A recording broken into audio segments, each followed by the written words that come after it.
매일 찬양해도 부족하다고 합니다, 여러분.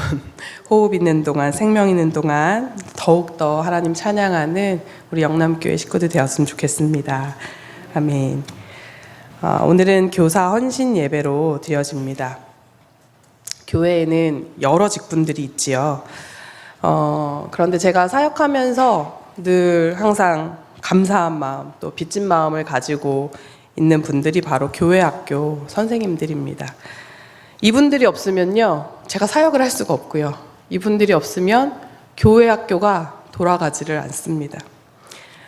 제가 정말 작은 교회도 있어봤고, 제가 정말 큰 교회도 있어봤거든요. 그런데 작거나 크거나 교사가 없으면 교회 학교는 돌아가지를 않습니다. 목회자 없는 교회는 봤지만 교사 없는 교회는 제가 못 봤어요, 이제까지. 그만큼 교사라는 직분은 굉장히 중요합니다. 그만큼 중요하고 귀한 직분 감당하고 계시는 우리 선생님들께 마음으로 박수를 막 쳐드리고 싶습니다. 코로나 시기를 지나면서 언젠가부터 사람들은 교회의 위기를 이야기합니다. 그런데 더 나아가서는 무엇보다 교회 학교의 위기를 이야기하는 사람들이 많아졌습니다. 그도 그럴 것이 전 세계적으로 우리나라가 출산율이 꼴찌인데요. 이 출산율의 문제가 사회 전반적으로도 문제가 되지만 교회에도 사실은 큰 문제가 됩니다. 아이들 수가 줄어드니 당연히 교회 학교 출석률도 줄어들 수밖에 없겠죠.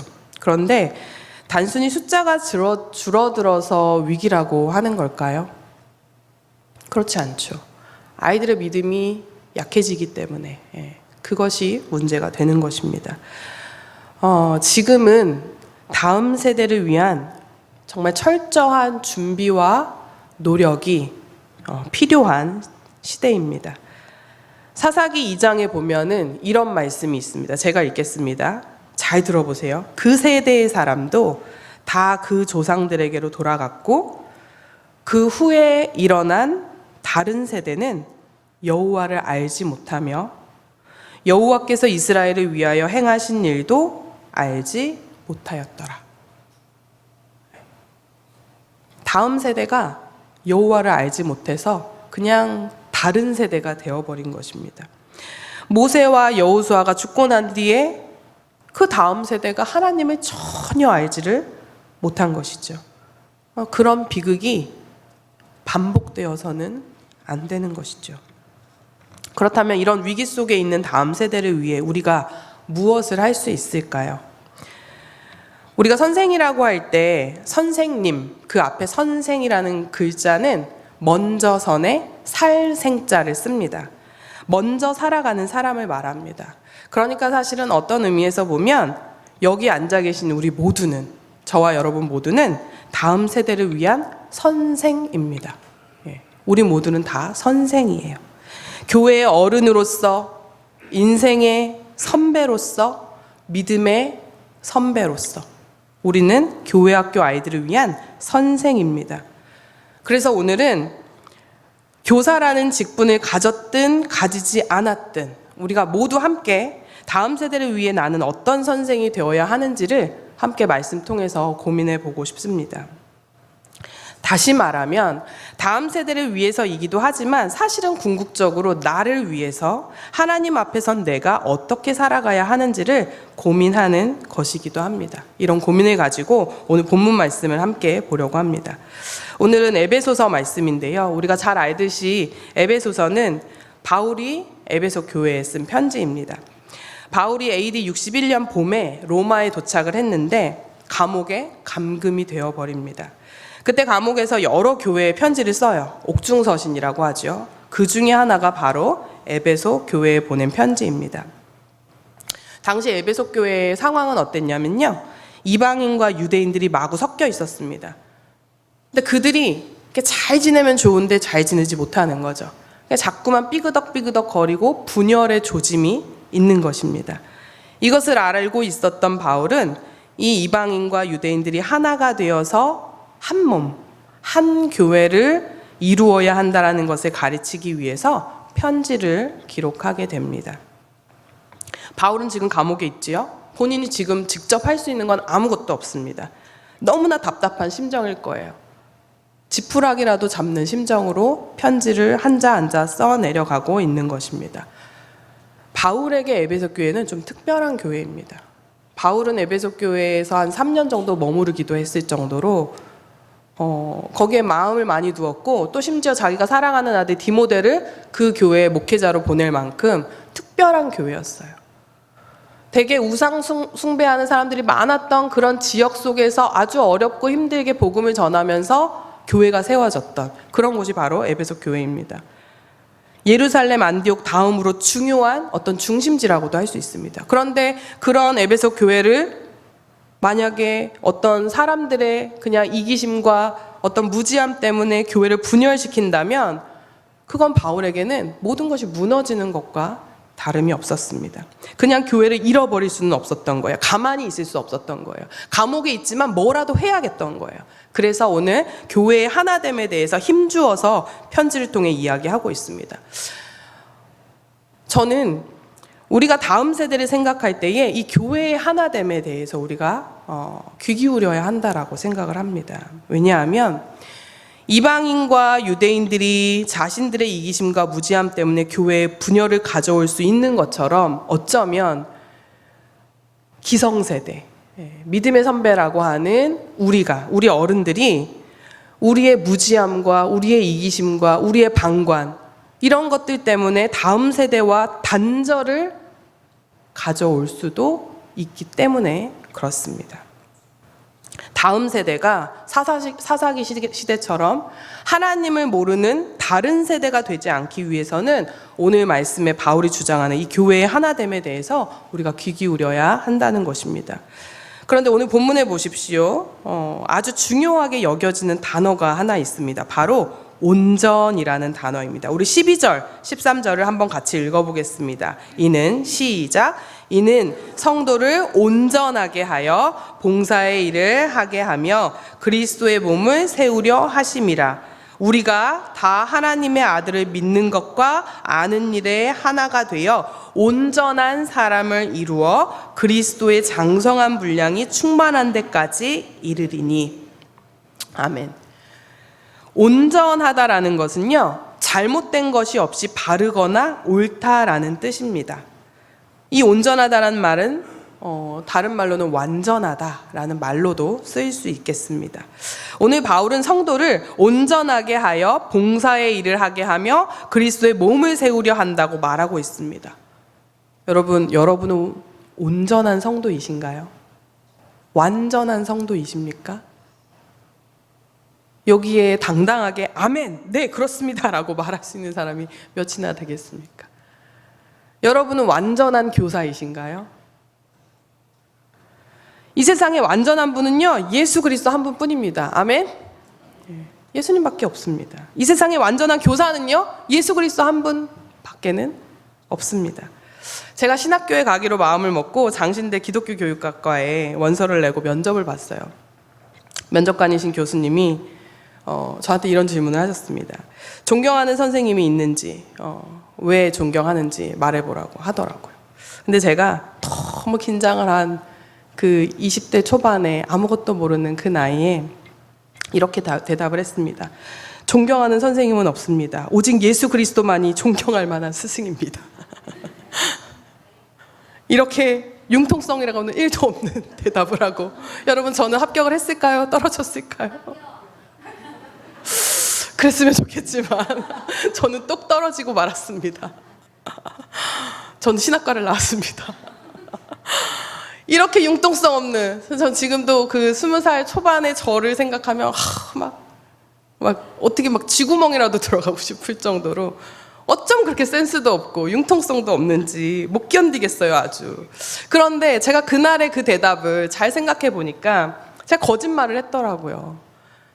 사실 존경하는 선생님 되게 많았거든요. 근데 그렇게 대답해야지 붙는 줄 알았어요.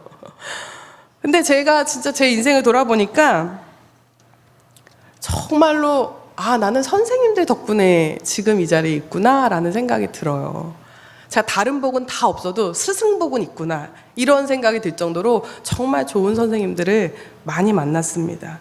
하나님이 좋은 선생님들을 많이 붙여주셨어요. 저의 숨어있던 재능을 발견해 주시기도 하고 그런 걸 끄집어내 주시고 되게 소극적인 성격인데 앞에 세워주시고 그걸 막 훈련시켜 주시고 정말 밥도 많이 사주시고요. 예. 그리고 좋은 영향력 있는 이야기들, 성경 말씀 이런 것들 막 가르쳐 주시면서 진짜로 신학교 가겠다고 마음 먹었던 것도 그런 스승들을 만났기 때문에 지금의 제가 있는 것입니다. 지금도 사실은 그분들의 영향을 받고 있습니다. 여러분, 그런데 그럼에도 불구하고 성경에서 말하고 있는 그 완전한 교사를 이야기한다면 어쩔 수 없이 예수 그리스도 밖에는 얘기할 수 있는 분이 없다라는 것이죠. 여러분, 그런데 이 말을 우리가 또 생각해 보면 좀 절망스럽기도 해요. 아, 그럼 어쩌지?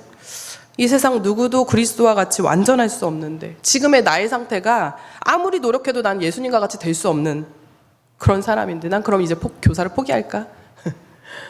나는 아무리 노력해도 완전하신 그리스도를 닮아갈 수 없는데 난 그럼 그리스도인 되기를 포기할까? 여러분, 포기할까요? 포기해야 될까요?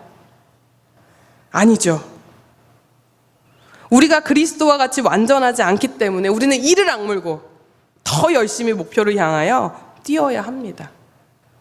누구도 교사의 이상적인 모습을 다 갖추고 있지 않습니다. 누구도 그리스도인의 이상적인 모습을 다 갖추고 있지 않습니다. 그래서 우리는 인내하며 포기하지 않고 그분을 닮아가기 위해 애써야 하는 것입니다. 13절에 보십시오. 언제까지 애써야 합니까? 그리스도의 장성한 분량이 충만한 데까지, 거기에 이르기까지 우리는 인내하며 애써야 하는 것입니다. 요즘에 유행하는 말 중에요, 중꺽마라는 말이 있어요. 여러분 아시나요?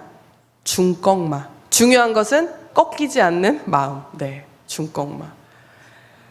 크고 작은 어려운 일들을 우리가 만날 때마다 그때마다 꺾여지고 마음이 꺾여버리면 일어설 수 없다라는 거예요. 아무것도 되지 않는다라는 거죠.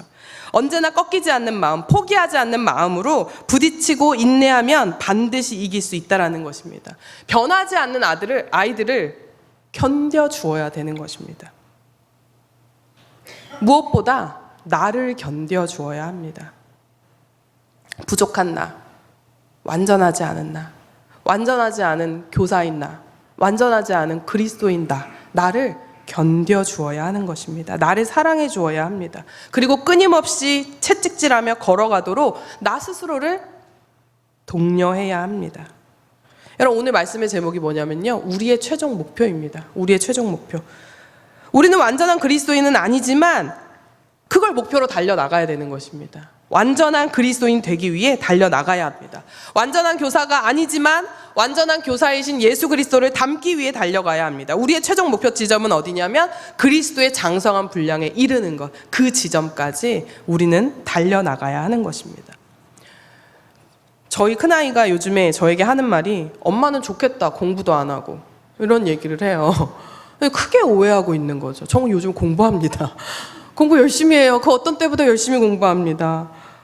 애들이 모르는 거예요. 근데 어른이 되고 나니까 배울 게 너무 많아요. 배워야 하더라고요. 지금은 더 많이 공부해야 하더라고요.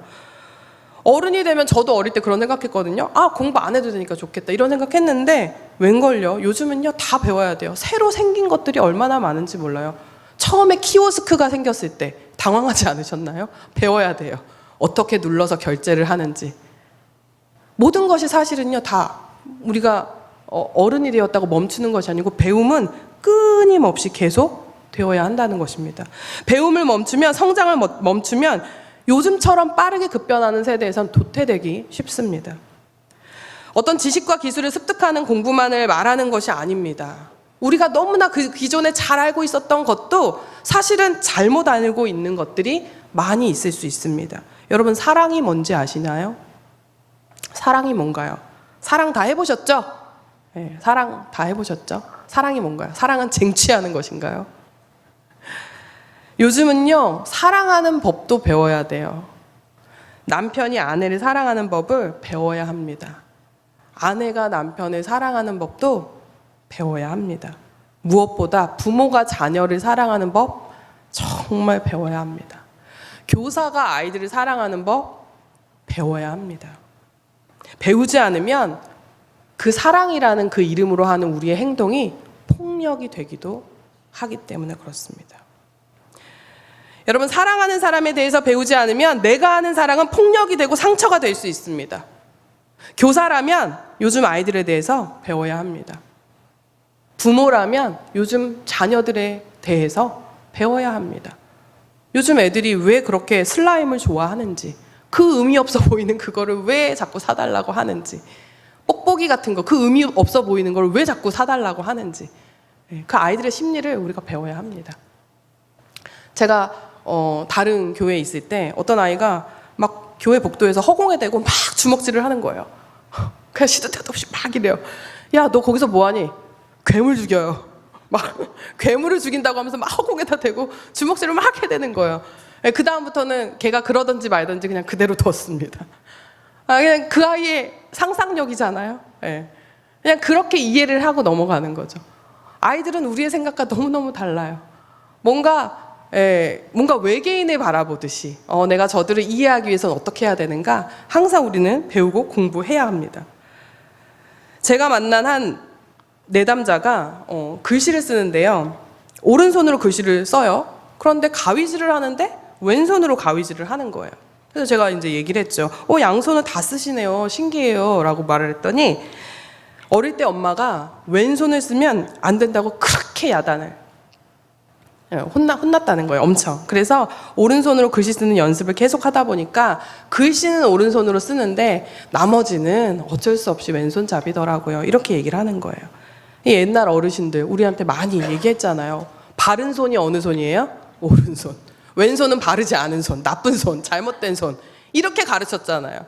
그러니까는 이 왼손잡이들에게는 얼마나 큰 폭력이 되겠습니까? 지금 생각해 보면. 그러니까 우리는 배워야 한다는 거예요. 우리의 무지함이, 우리의 이기심이, 우리의 방관이 아이들에게는 폭력을 가져다 줄 수 있다는 거죠. 우리가 사랑해야 될 인격체, 그들을 마음대로 우리 마음대로 통제하고 우리의 생각을 강요하고 무조건적인 순종을 강요할 수 없는 것입니다. 옛날이나 지금이나 내 생각과 다르면 틀렸다고 생각하는 그런 편협함이 누구에게나 있습니다. 이런 것들이 사회에서 여전히 갈등을 일으키고 있고요.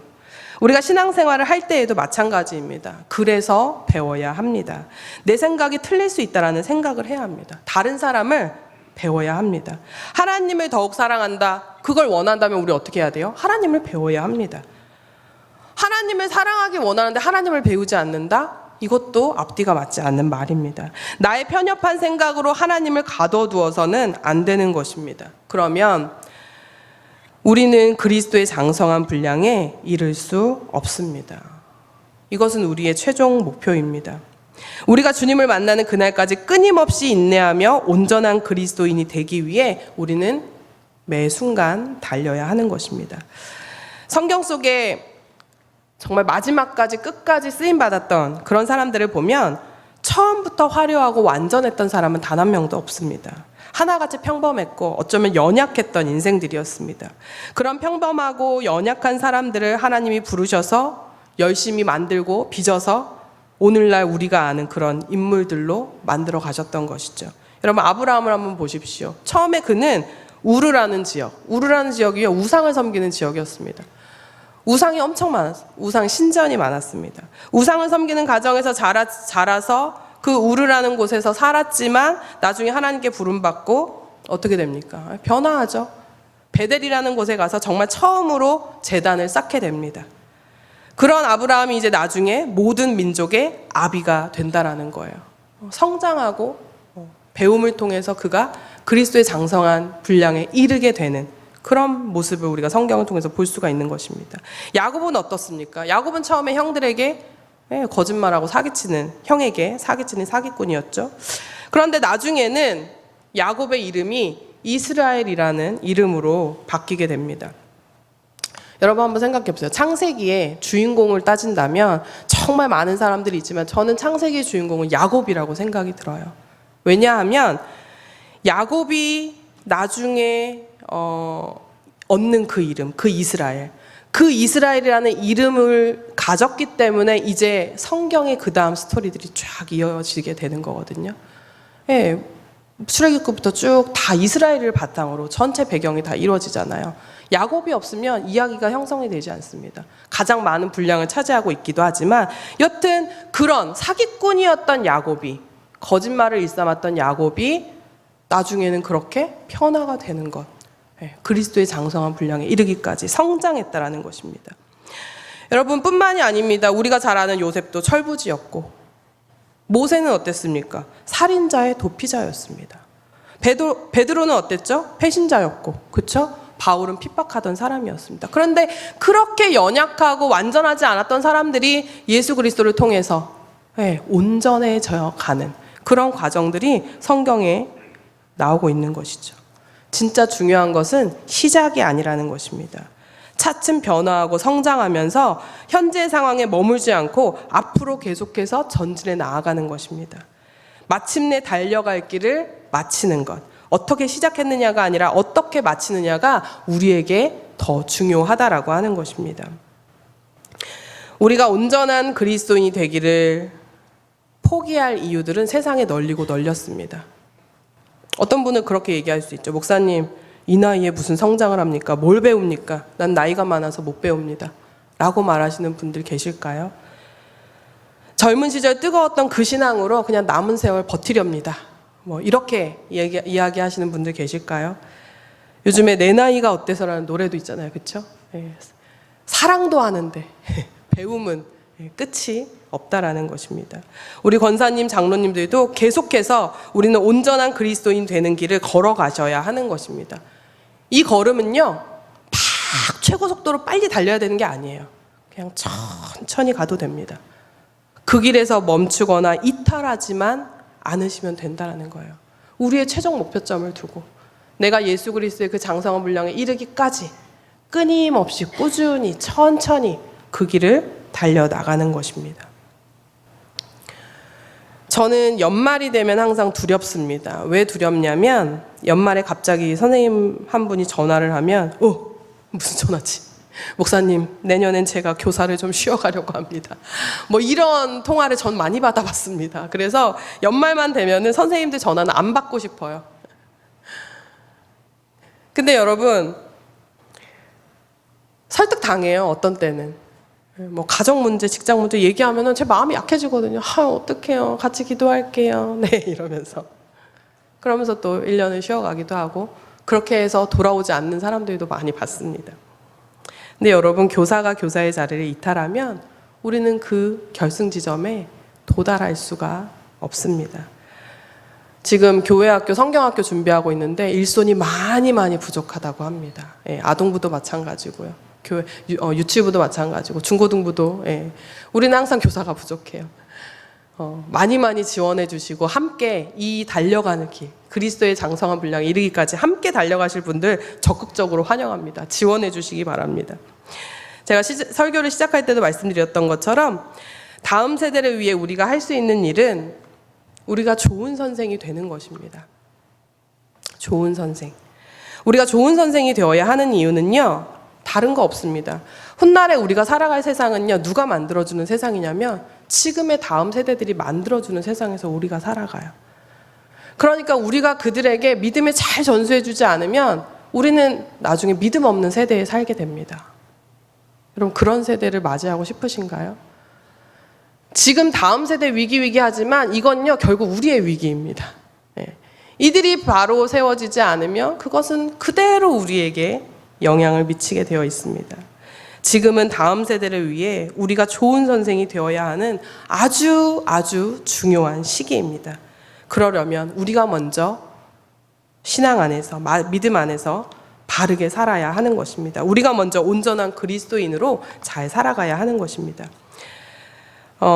저는 요즘에 그 환경 문제 또한 그 신앙 문제라고 생각이 됩니다. 우리가 아이들에게 물려주는 것을 믿음이라고 하지만 이 환경 문제도 결국 믿음과 결부되어 있습니다. 별개의 문제가 아니라는 것이죠. 정말 좋은 환경을 물려주고 싶습니다. 좋은 세상을 물려주고 싶습니다. 그런데 그렇지 못한 것 같아서 미안한 마음이 듭니다. 환경은 하나님이 우리에게 주신 선물이죠. 이것을 잘 가꾸지 않았다는 건 우리의 불찰이고 우리의 죄입니다. 교회가 이 부분에 대해서도 심각하게 생각하고 적극적으로 실천할 수 있어야 할 것입니다. 에어컨의 적정 온도를 맞추고, 그렇죠? 이것도 되게 중요하죠. 가능하면 일회용품을 적게 사용하고 분리수거를 잘 실천하고 우리가 할 수 있는 한 여튼 최선을 다하면서 다음 세대가 맞이할 그 세상을 우리가 잘 전수해 주는 것입니다.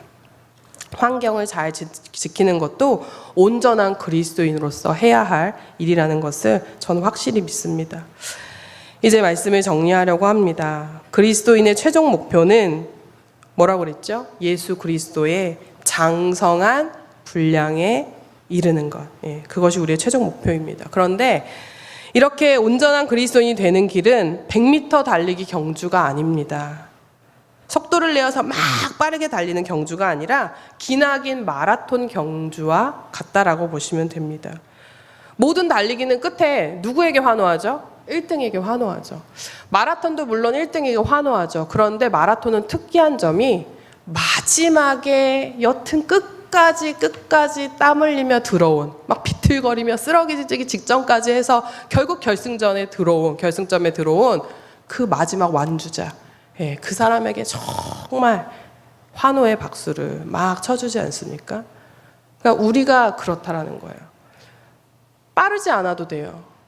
천천히 우리의 속도에 맞춰서 정말 그리스도의 장성한 분량에 이르기까지 우리가 계속해서 나아간다면 그 마지막 결승 지점에서 누가 우리를 위해 박수를 쳐줄 것 같으세요, 여러분? 하나님. 하나님이 우리를 위해서 잘 달려왔다. 수고했다. 그 인내에 대해 환호해 주시고 칭찬해 주신다라는 것입니다.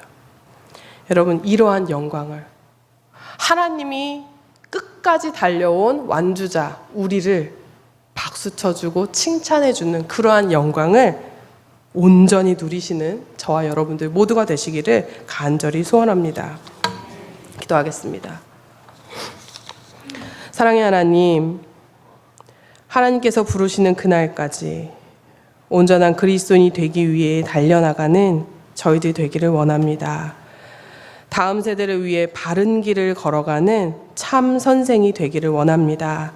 그리스도의 장성한 분량에 이르기까지 우리의 최종 목표를 향해 포기하지 않고 달려나가기로 다짐하는 여기 있는 모두에게 주님 인내와 사랑과 힘과 용기와 은혜와 지혜와 능력을 가득 부어 주시옵소서. 특별히 교회학교를 섬기는 모든 교사 선생님들 위해 주님의 은혜를 부어주시고 맡겨진 아이들을 영적으로 잘 양육하여서 하나님께 귀한 열매 올려드리는 복된 직분 잘 감당하도록 주여 함께하여 주시옵소서. 모든 것 주님께 맡겨드리오며 귀하신 예수 그리스도의 이름으로 기도드립니다. 아멘.